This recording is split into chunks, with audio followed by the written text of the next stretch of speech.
Hi, Pat Flannery here with Fenestration Review Magazine. We're at Windor talking to Greg Dickie from Atlantic Windows, who's also he's on the Fabricators Council, and we're going to chat a little bit about this big survey that you did with the test labs as part of the Fabricator Council, and presented some of those results today and had a very interesting discussion. So why don't you tell me how that went, and I guess as a member of the Fabricators Council, how you feel about the result there. Sure, Pat. Well, thanks for having me. Yeah. Great to be here.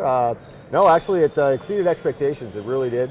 There was a lot of concern with everything that's been going on with NAFs, although we've been talking about it for years and years.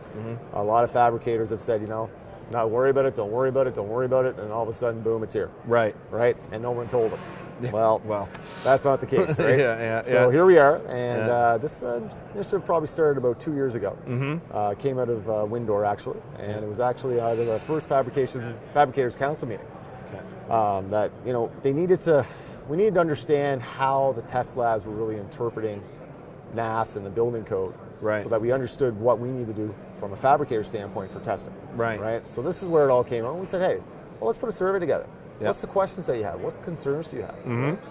So we got the survey together, and we approached the test labs and the certifying agencies, and they were more than willing to help us out. Right. Yeah, incredible participation you got absolutely, on that. Yeah. We basically approached 15 partners of ours between test labs and certifiers, and they all participated in the survey, which was great. Morgan Hannum came on board to help us out. Obviously, Morgan's got a lot of experience. He was recently retired, so he was. This was good for him, right? A little something to do, and keeps him going on with what's going on in our industry, right? Yeah. So we got the survey results together, and then actually, what was interesting that stemmed from there was, all the labs said, well, it'd be interesting if we got together and let's talk about this. Right? Yeah. And so we had the meeting this morning, presented the results to them. Out of the questions, we probably had around 50% where we had consensus. Either they all said no, or they all said yes, or they all had the same answer. But we had some discrepancies with about half of the survey. Yeah. So it was great to get the group together and just say, hey, let's take a look at this. Let's see what's been put down. Let's look at what everyone's answering, and let's see if we can come up with a consensus. Right. And we were able to accomplish that this morning. Yeah, it seemed like you were really arriving at consensus on a lot of them. One of them, I think, was it's complicated, but the rest of them, the rest of them were just were Morgan's pretty good. Status, though, right? Yeah, that's right. That's Morgan's Facebook status. Yeah, no, that was good. And so some of the topic areas that were being looked at was like when to use pressure treated wood, or when to use treated wood, and some of the describe for me some of the other areas that were being covered. There's a lot of unknowns. Obviously, there were some very technical questions, and there were some very generic questions, and it really depended on the fabricator where they are with respect to NAFs, and I guess during the whole maturity process, what kind of questions are coming up as they go through their testing and certification.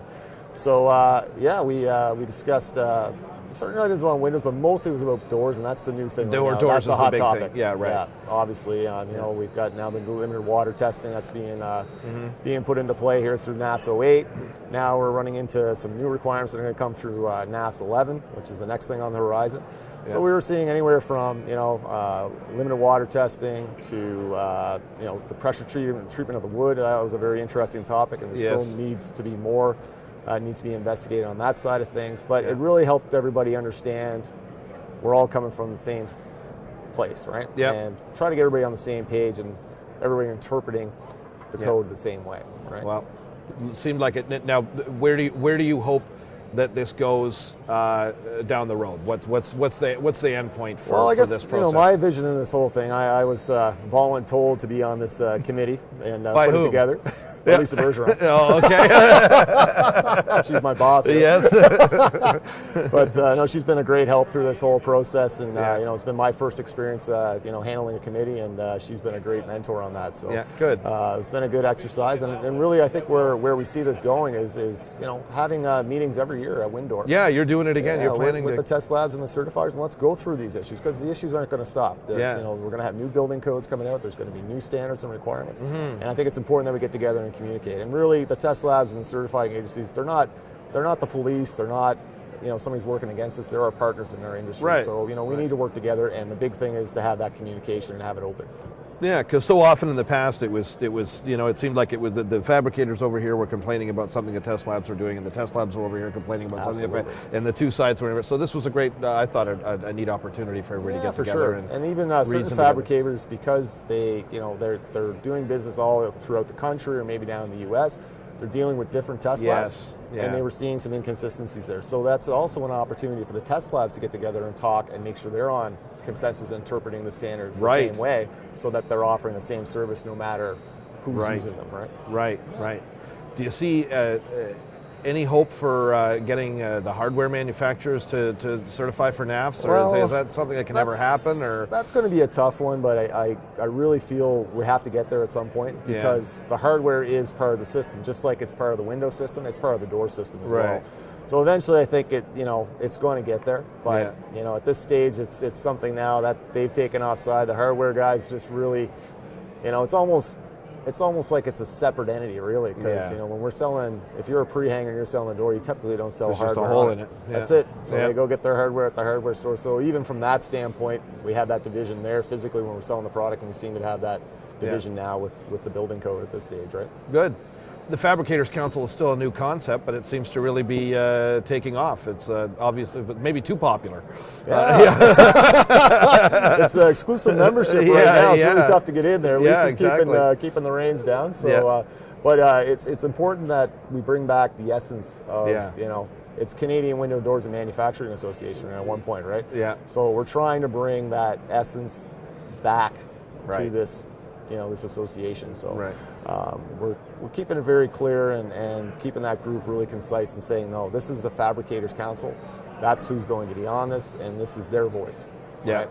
And we're still in our infancy. We're probably like teenagers now. We're like babies probably 12 months ago. But now we're really starting to mature, and we're tackling the issues together. And I think the group is really coming together from that standpoint and saying, hey, we got a voice. So if something's happening in BC or on the East Coast or Central, we're all working on it together because we know it's going to impact us one way or another. Yeah. So it's been pretty cool to see how the team's coming together and tackling issues. Already great accomplishments. Yeah, absolutely. It's not bad. So speaking of the East Coast, the name of the company is Atlantic Windows, and what are you guys seeing out there as far as all this NAFS compliance and? Well, for us, we've had to be ahead of the game, so to speak. It's a couple of municipalities, Halifax, Nova Scotia, and St. John's, Newfoundland, adopted the 2010 building code rather quickly. So we had to be up to snuff rather quickly. So we dealt with a lot of these labeling issues and getting our products to a better performance level for the customers ahead of the time. So when we got here and kind of heard what was going on, we kind of felt, oh, this was us a year ago having to deal with that. So we had that, we've been fortunate to have to go through this ahead of time and be ready. But now that's great, because now we're able to help other fabricators come on board and say, hey, it's a little intimidating, it's a little overwhelming right now, but you're going to be able to do it, right? And I think that's where we're getting. How was your enforcement regime out there? That's the big issue in BC. Yeah, that's the big issue in BC. We're not seeing the enforcement, I guess, as strict or I guess as demanding as what's being required in BC at this stage. It's we had a few hiccups with labels here and there, but a lot of it was communication. And that was the key. We had to educate the building officials, and I think we're going to have to do the same thing across the country, right? As this goes along and enforcement goes more, education is going to be key. And opening those lines of communication with those groups is going to be more important than ever. Good. All right, Greg. Well, that's great. Thanks for the update. Right on. All right, take care. Thanks for having me. Yeah.